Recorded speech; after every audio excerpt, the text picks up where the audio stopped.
You're watching NFL Daily here. The first super chat rolling in is from David. Will Mostert get traded? It is a great question, David. We talked about it on our rumors segment, so go check it out. But also, Tom, he's a great running back, scheduled to make about $6 million. Good running back. What did I say? You said great. Okay, he's a good running back in a great system. Yeah, there you go. Okay, good running back in a great system. So the latest around Mostert was that he has requested a trade from the 49ers. He wants to get paid around that $4.8 million. Also, then when you include bonuses, basically what Tevin Coleman is making. The only issue here is I'm not sure if I'm going to pull the trigger. I'm going to call his bluff. If I'm the 49ers, I think the Niners call his bluff, and also what NFL team wants to go out and pay Mostert when he legitimately might just be a product of the system. Yeah, we've seen that before with the Shanahan offense. So I would consider extending Mostert. I think that could make some sense if you can structure it in a way that would allow you to get out of it after this year, because I think you're looking at one more year for Mostert if he wants to get paid, and then you get somebody else in there at the running back spot because it's a running back, it's the Niners, you can just churn them in and out. Yeah. I think calling his bluff, though, might be a good move for San Francisco, if, of course, you're willing to argue over what, frankly, amounts to $2 million. So that's all that Mostert wants. So E for extend, T for trade. What should the 49ers do with Raheem Mostert? Next question here on NFL Daily from Trademark Sports. Appreciate the super chat. Will Tua or Fitzpatrick start week 1? If this was a normal offseason, I would say Tua. If Tua's fully healthy, it's Tua. However, I am a little bit kind of thinking that it's going to be Ryan Fitzpatrick. I think it's Fitz. I think the offensive line is going to be such an uncertainty that they're going to prefer to just roll with Fitz early, let Tua develop and grow at his own pace from a health and just on-field perspective. If I had to bet, I think it's Fitzpatrick, especially with what you said, that awkward abbreviation offseason. It's going to be unusual for first-year players, and I think it's going to negatively impact them. Another one coming in from Mason Roy. Appreciate it. I really think Irv Smith Jr. will have a big year this season. What are your thoughts on him, and do the Vikings sign anyone else in free agency? The former second-round pick tight end out of Alabama, that's who Irv Smith is, for those of you who 51 don't overall. Know. Correct. He showed promise last year. 36 catches, a little over 300 yards, 2 scores.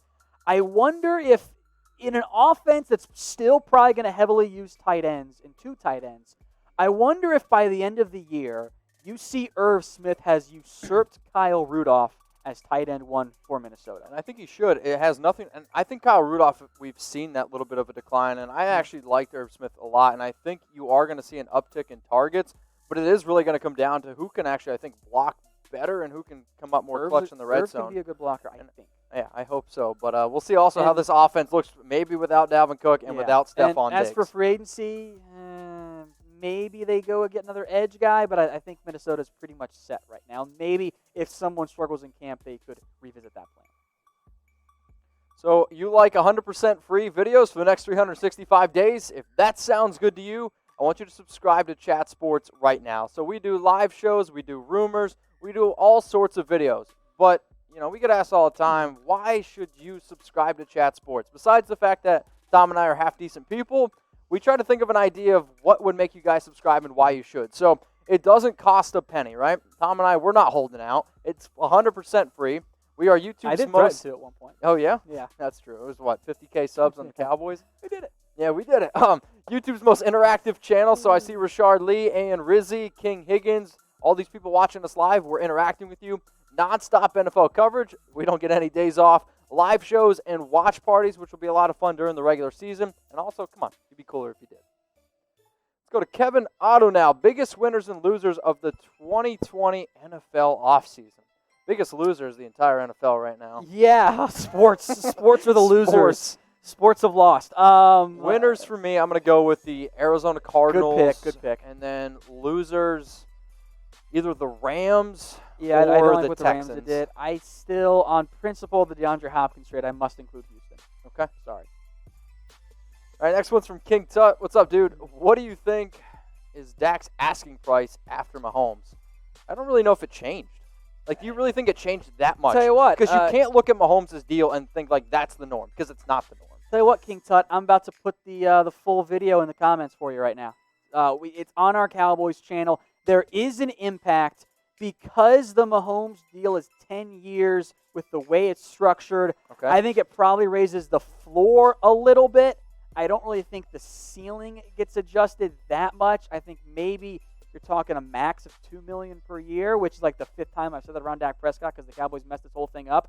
But it's not like Dak's going to be asking for $46 million. Like that's not where they're at.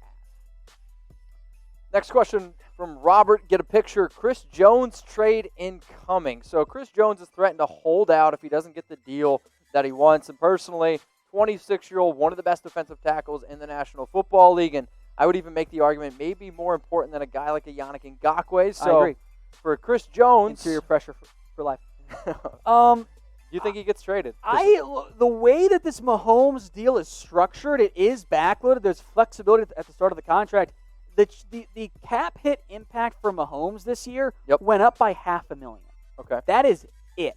So if the Chiefs want to, and they can find a way to pay Chris Jones. Now, it does cut into that flexibility, but also, like, he's your best, if not best, your second best defensive player. So I know he wants a lot. I would argue that getting the Mahomes deal done before the franchise tag window might actually be a sign of hope for a Chris Jones long-term deal with KC. I mean, the reason why you pay Mahomes is because you're trying to win, right? And I think a player on defense that really helps you win is a guy like Chris Jones. So if they let him go, first I think that'd be a major, major L. Antonio Brown to Houston from Nick Benjamin. Is Antonio Brown paying you some Benjamins to get him on the show? Because I'll tell you what, I think AB watches here at Chat Sports and he waits to see what we have to say about him. I would be very surprised if he went to Houston personally. It wouldn't be one of the teams that I think he goes to. They kind of got a glut of receivers. I think They're Deshaun unhealthy, Watson might though. like it. Oh, Watson. Cooks has concussion problems. That's a fact. And also you got Will Fuller getting a lot of injuries. Kenny Stills making $7 million. That's a little bit too much. I actually think the team that has like the best chance, honestly, to get him, either the Seattle Seahawks, who he's been working out with here and there, or Geno Smith, and then I think a team that makes the most sense is probably the Green Bay Packers. Makes sense. Boy, so what's the best NFL stadium? Let us know here in the comments section. And, you know, Reliance Stadium is an okay stadium. That's where the Texans play. Solid. But, you know, there's a lot of other really nice fields. And honestly, Tom, not the Steelers field. Heinz Field's not the best. Heinz Field is bad. Like not the stadium, the field. And the Washington No Names, that field also really hurts people field. as well. Stadium-wise, I think Jerry World. You think Jerry World's the best? Still is king. Oh, boy. Well, Jerry World is indoor, though, Tom. And all I'm trying to say is this. If you're inside a dome, if you're trying to go to some games this year, all do your part, okay? So go to chatsports.com/stay safe. Even if you don't want to wear the mask, honestly, I don't care because we need to do our part, not just as a fan base. I want sports. Tom wants sports. We want sports. And I think the bottom line is this. Do your part. If everyone does their part, I think we're going to be able to get sports back a lot quicker. So if you need 1 mask, 3 masks, 4 masks, as many masks as possible, go to chatsports.com/stay safe because, guys, I'm going to lose it. All right, I'm already starting to lose some hair because we don't have sports. Yeah. Old man. I took a picture this weekend, bald spot. Why? Because we don't have sports. It'll be in the comments. It'll be in the description.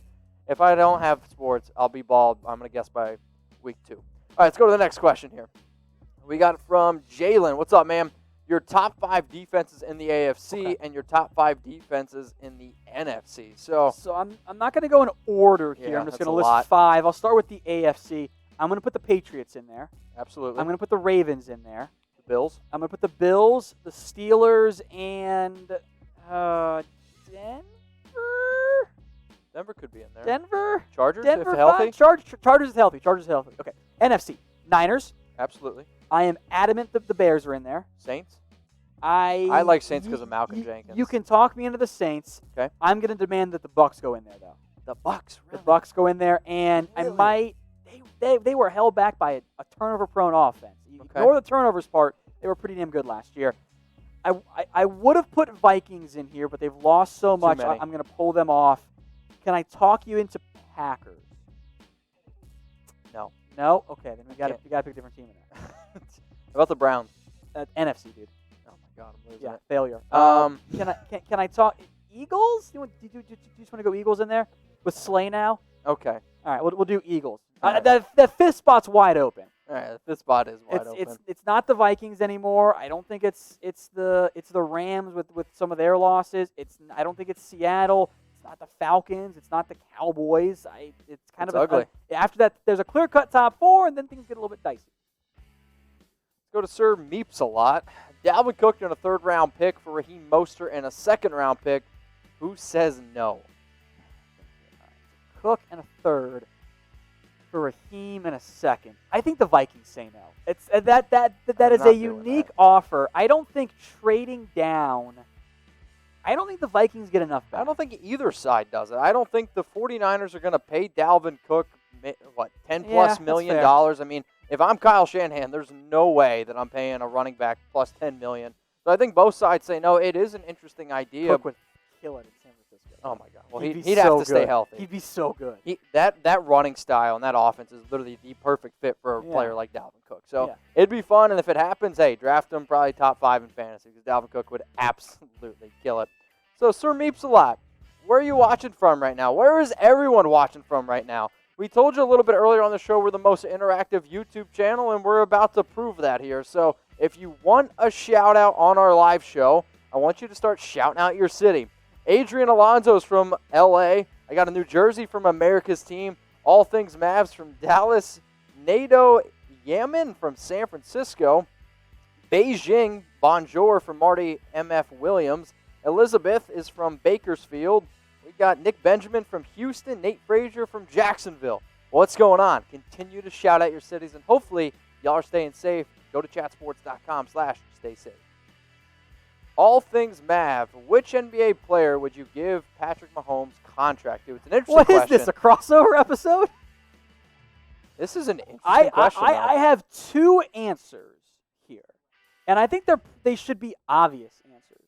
Yannick, or not Yannick. Wow, you kind of merged the two names there. I did. Giannis is the first one. Now, that 10-year extension takes him into his age 35 season. Yeah. I think the most obvious answer, though, because of the age, I think it's Luka. You give Luka the 12-year extension, the 12-year deal. He's 21, and he's already one of the best players in the NBA. I guess, honestly, the only guy I would probably give it to is probably Giannis. So call me crazy. All Things Mavs. Hey, go check out his channel if you're a big Mavericks fan or if you like the NBA.